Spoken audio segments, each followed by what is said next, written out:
आज हम एक वर्ड का साउंड सीखते हैं। वो वर्ड है DOES। आप जानते हैं एक वर्ड है डू, DO। इसमें ES ऐड होने से वो क्या साउंड करेगा? ये डू है और इसमें ES ऐड हो। कब ES ऐड होता है आपको पता है? सब्जेक्ट अगर थर्ड पर्सन सिंगुलर नंबर हो तो हम यहाँ पे डू में ES बिठाते हैं। अब इसका साउंड कैसे होगा, कहाँ पे हम सीखने जा रहे हैं। इसके दो साउंड हैं। यह हर जगह एक साउंड नहीं करेगा। कोई भी सब्जेक्ट अगर थर्ड पर्सन सिंगुलर नंबर हो तो हम डू में सिर्फ एस नहीं ES ऐड करते हैं। ये हमें पता है सबको, ये तो पहले डिस्कस हो चुका है। तो अगर डू वर्ब में ES लग कर आए तो उसका दो साउंड है। एक है ड आ ज, ड आ ज डास, और एक है ड अ ज does, dance does, dance does. ये दो साउंड है। कब ये डास होगा और कब डज होगा भी पढ़ने जा। क्लियर हो गए? ये और एक चीज मैं बताऊं, ये दो रूप में आता है। कभी कभी ये एक्शन भी होता है, मेन वर्ड में एक्शन में आता है। और जब ये वर्ड एक्शन को शो करे, काम को, कोई वर्क को, तो आप वहां पे डास पढ़ना। इतने बात याद रहे। और अगर ये कहीं ऑक्सिलरी वर्ब के रूप में आए, मेन वर्ब को, फुल वर्ब को ये हेल्प करे, ऑक्सिलरी हो, तो इसको डस पढ़ना। इतनी बात याद रहेगा, बहुत इजी है। अगर इसके दो रूप हैं, एक कभी कभी ये एक्शन समझाता है, मेन वर्ड के रूप में आता है, एक्शन को, काम को समझाता है, तो वहां पे आप डास पढ़ना, ड आ ज डास। और अगर ये ऑक्सिलरी वर्ब के रूप में आए, हेल्प करने के रूप में, प्रेजेंट सिंपल में आता है। इतनी बात याद दिला दूं आपको, प्रेजेंट सिंपल में नेगेशन और इंट्रोगेशन में ये एक वर्ड आता है जिसका नाम है प्राइमरी ऑक्सिलरी। वो डू से आया है, उसका नाम है डज। उसको डज मीन। क्लियर हो गया? Does, does auxiliary, does action word. इतने बात क्लियर। अब आगे बढ़ते हैं। DOES, ये ड आ ज कब होगा?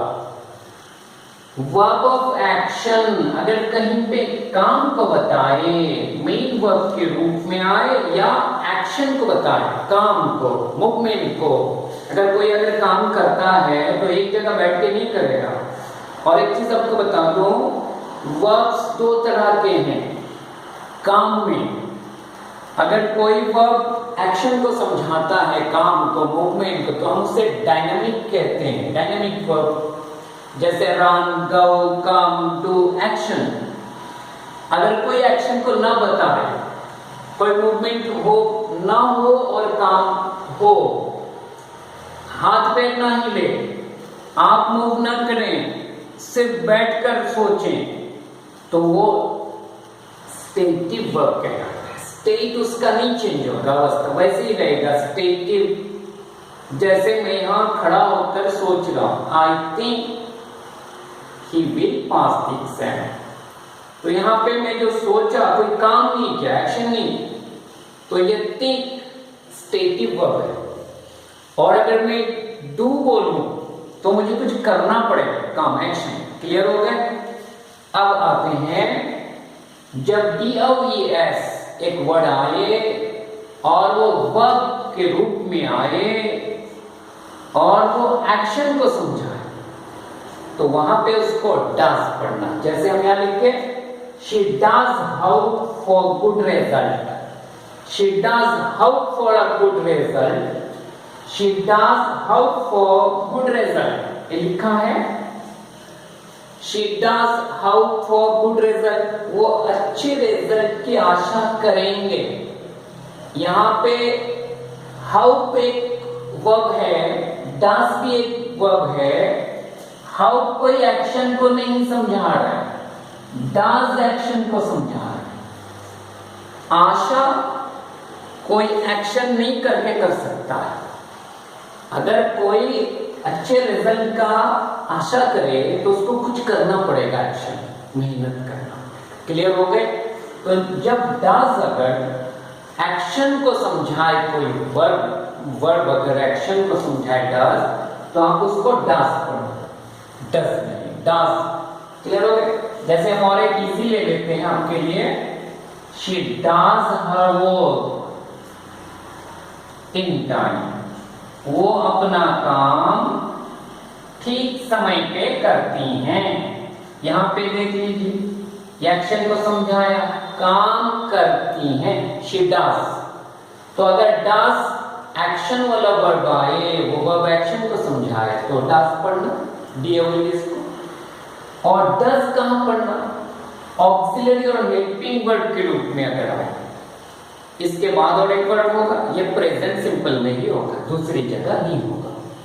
जैसे डज शी वर्क हार्ड, इसको हम डज नहीं पढ़ सकते because it is a helping verb, main verb यहाँ पे है। Does she work hard, does she work hard, does she work hard, does she work hard, does she work hard, does. He does not take tea.